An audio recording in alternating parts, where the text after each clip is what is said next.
What is your basis in running for Congress? Is it not a fact that your case is final and executory? That is a very good question. As a matter of fact, yun ang pinaulit-ulit ng mga kalaban ko. Ang kaso ko daw, ang apelasyon ko daw sa Korte Suprema is final and executory. To tell you frankly, 2 tao ang ginagamit nila nag-file ng petition for disqualification last year doon sa COMELEC. Si Joel Quino, yung Danao Mayor ng Compostela, at saka yung dating membro ng National Democratic Front, yung Mayor Priest, na nagiging political consultant ngayon ng former Secretary of Tourism, Ace Durano. Silang dalawa ang nagpunta ng COMELEC. Anong sabi ng COMELEC?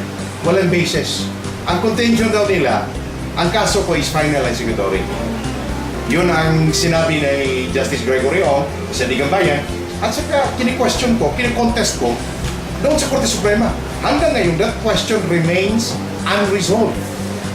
That's why, sabi ng COMELEC, medyo may technical confusion dito.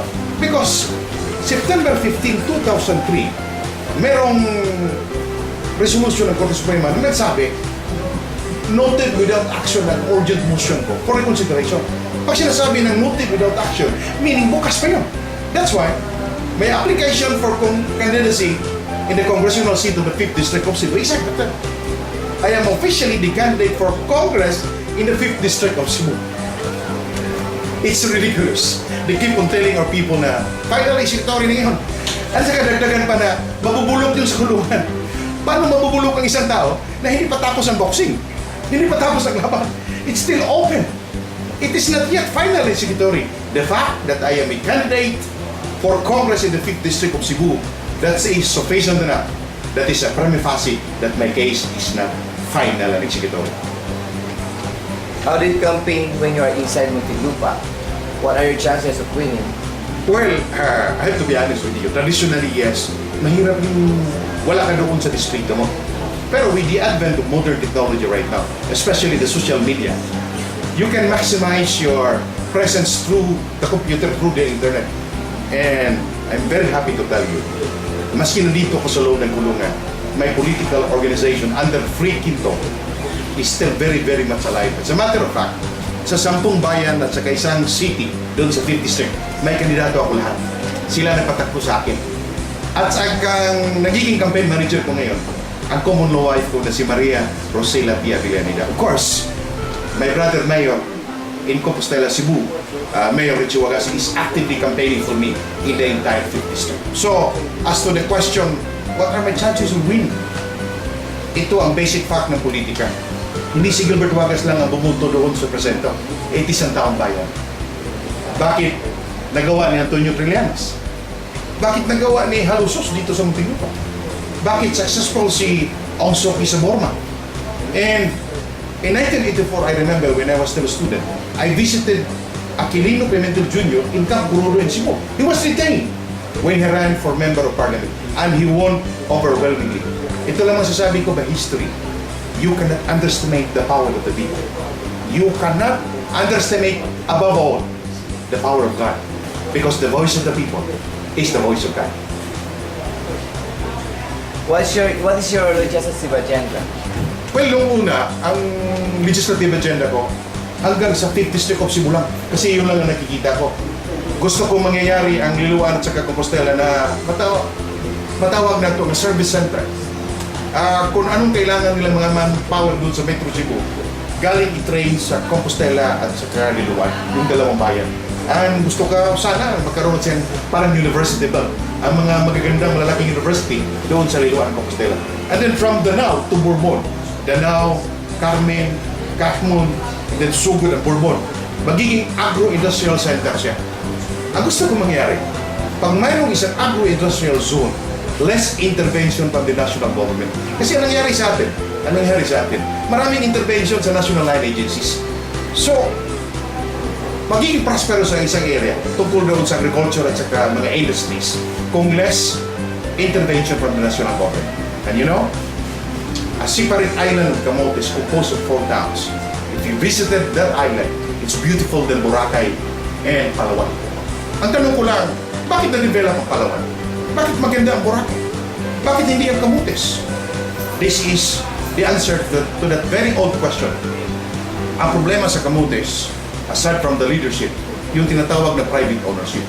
Kasi may presidential decree sa panahon ni Marcos na dinideclare siya as forest reserve. Meaning, you cannot own private lands. Yun ang natatakutan ng mga foreign investors. Gusto sana nilang magiging ecotourism ang area na yun.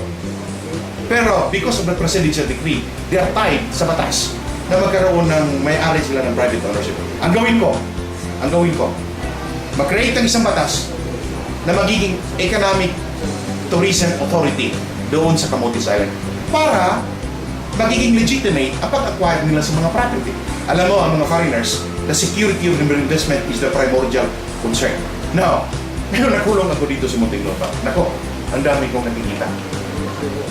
Isa sa tanong ko, bakit ang ating mga empleyado, yung sahod nila, mas maliit compared to BJP?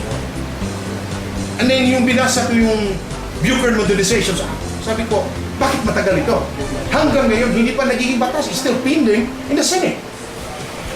Alam mo brother, anong proposition ko dyan? Hindi lang Modernization Act of the Buchan. Kung pwede, I can enact a bill, I can propose a bill in Congress, gawin ito ng Department of Corrections. Magiging department to, hindi under sa Department of Justice. Alam mo, ang Department of Justice is overload. May 7 siya mga bureaus. Bureau of Immigration, Land Registration Authority, National Bureau of Investigation, 7. And then, palaging huli ang Bureau of Corrections. Huwag niyong kalimutan that prison is people. Iba yung pakiramdam ko. Kami mga bilanggo ay tao, linikha sa mukha ng Diyos. So kailangan may sariling department, hindi lang bureau, to take care of that rehabilitation program. And higit sa lahat, dito ko nalaman na marami palang mga bilanggo, almost 5,000, na dapat ang palayay according sa executive clemency law. Pero saan ba ang problema? Saan ba ang traffic? Saan ba ang traffic? Yun ang sinasabi ko, binastos na tayo ni Huli Katura. Our criminal justice system is rotten. Do you believe sa study ko, and this is validated by UP Law Center, 6 out of 10 prisoners are victims of injustice. Walang kasalanan. Karamihan, sagot ng sa tinatawag na fabricated evidences. Oh guys, incompetent judges, mga korap. Hanggang ngayon, mga apelasyon doon pa sa Korte Suprema. Imposible ba yun na magkaroon ng isang batas na magbigay ng buhay sa executive clemency law to fast track yung sa application for parole and pardon, or to strengthen our criminal justice system? That is the only way to decongest. We keep on saying, decongestion of jail, decongestion of Muntinlupa. The only way is to strengthen our criminal justice system and bigyan ng ngipin ang executive clemency law para magiging malaya na dapat mapalayan. Ang masakit sa damdamin ko, brother, sa totoo lang, pag nakita ko yung 70 years old na ang dami pala dito mga matatanda, mga sikli, na dapat ng palayaan. That's why I appeal to President Pinoy to make an special team para tingnan ang nangyari sa Muntinlupa na maraming batas na nilabag, labis sa senior citizens. Maraming batas na walang buhay tungkol sa mga bilanggo dahil ang mga bilanggo ang tingin nila sa second class citizen. If I'll be in Congress, I must see to it that prisoners have equal rights with ordinary citizens of this republic. Tao naman tayo eh. Ang mga nagkulong, tao naman tayo. And this is a fact. There are more or less 800,000 prisoners throughout the country. And their problems have to be addressed too. I repeat, prison is people. How do you believe in the integrity of PICO's machine? How to counter electronic fraud? Sa totoo lang, nung una pa, hindi ako niniwala sa PICO's machine. Supply-based Smartmatic. Alam natin na marami naman mga suppliers. Ang hindi ko maintindihan, nagrinta ng gobyerno ng 2.8 billion during the 2010 elections. Ang ngayon naman binili ng 1.7 billion. At tingnan mo yung tinatawag na final testing and sealing. Tingnan mo, maraming palpak. And then, Chairman Brillantes would like to validate, parang siyang salesman ng Smartmatic. Sinabi na, okay lang yun, isolated case lang yun. Di ba? May computer system pa na medyo mapalpak. Okay lang yung isa. Pero halos every provinces, every areas, may mga palpak na PICO's machine. Well, I don't believe its integrity. And my brother, Merritt, was a victim of electronic fraud in 2010 election. And we were able to prove that PCOS is not dependable, that PCOS machine is vulnerable to attack. When we discovered in the branch 55 of Mandawi City Regional Crime Court na nagkaroon ng judicial recounting, nagkaroon ng manual recounting of ballots, nanalo kami. So how can you convince me to believe Smartmatic? So, as to the question, naniwala ba ako? I'm sorry. I don't believe in Smartmatic. What is your formula in countering money politics? Well, number one is conscientization. Anong ibig dyan? Conscience formation. You keep educating the voters. Ano bang consequences pag tumanggap ka ng pera? Pag ibinibinta mo ang boto mo? Pangalawa, enforcement of laws. Sabi ng COMELEC, may vote buying. Pag hindi maka-enforce ang COMELEC, then the people themselves, pwedeng maka-effect sila ng citizens. Brother, let me finish this interview by saying, I always believe in the power of the people. Why? Because I believe that my God, the God of Moses, the God of my forefathers, are still very, very much alive. And He is the source of justice, He is the source of truth, and He is the source of freedom. Sa akong mga kigsuunan sa Quinto Distrito, padayon ka mo. Ayaw kahadlo.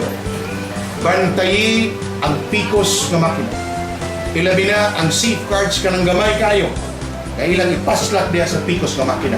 Kaya mo ka tinubdan sa paglubos sa katungod sa katawhan sa Quinto Distrito. Ang hinungdan nga no, mga dautan milambo, tungkol kinaga mga maing tao na walang ibukan. Salamat.